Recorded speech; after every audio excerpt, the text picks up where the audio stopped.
Blackstone Audio presents To Wed a Wicked Highlander by Victoria Roberts.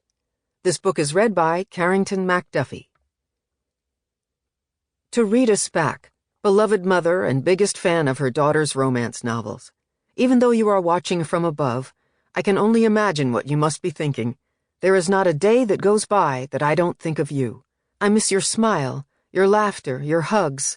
I miss you, Mom, and I hope you're proud. There is more treasure in books than in all the pirates' loot on Treasure Island and at the bottom of the Spanish Main. And best of all, you can enjoy these riches every day of your life. Walt Disney. Prologue. Glengarry, Scotland, 1601. "You're just a lass. You canna jump," said her brother with a smirk. "We never should have let you come with us in the first place." Colin never knew when to keep his opinions to himself, and this was clearly one of those times. He continued to taunt her when she wanted nothing more than to strangle him with her bare hands. Family or not, he was an idiot, and worse yet, he scolded her in front of her cousins. Not that this matter was any of their concern. John stood in his braes and then leapt from the giant rock above. When her cousin plunged into the pond, water droplets sprayed the top of Sybella's head. The heat was unbearable.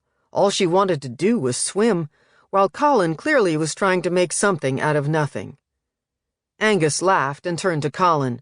"If Sybella insists on jumping, let the wee lass jump." "Wee lass my arse," she thought. She was just shy of her 16th birthday, and there was no reason she couldn't do anything her brother or her annoying cousins could do. Why should they get to have all the fun? Colin shook his head and ran his hand through his wet hair. "You donna come down exactly right, and you will break your neck. You know Father would give me a thrashing if I didna watch over ye. And I told you, you shouldna do something because someone else does it. You're only a lass. You could be hurt." Sybella threw back her head and placed her hands on her hips. "Only a lass? Because you have that thing hanging between your legs doesn't it make you a man, Colin MacKenzie?" Her cousins chuckled, while Colin's voice rang with command, or so he thought. "Ella, I am not going to tell you again. Enough of this foolishness." Her brother was in for an awakening. Her father was not a man to back down from a fight, and after all, she had her father's blood, did she not? Sybella whipped off her boots and hastily tossed them aside.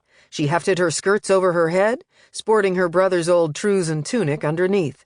She threw her dress to the ground, and Colin stood before her with his hands placed on his hips. "I give..." Sample complete. Ready to continue?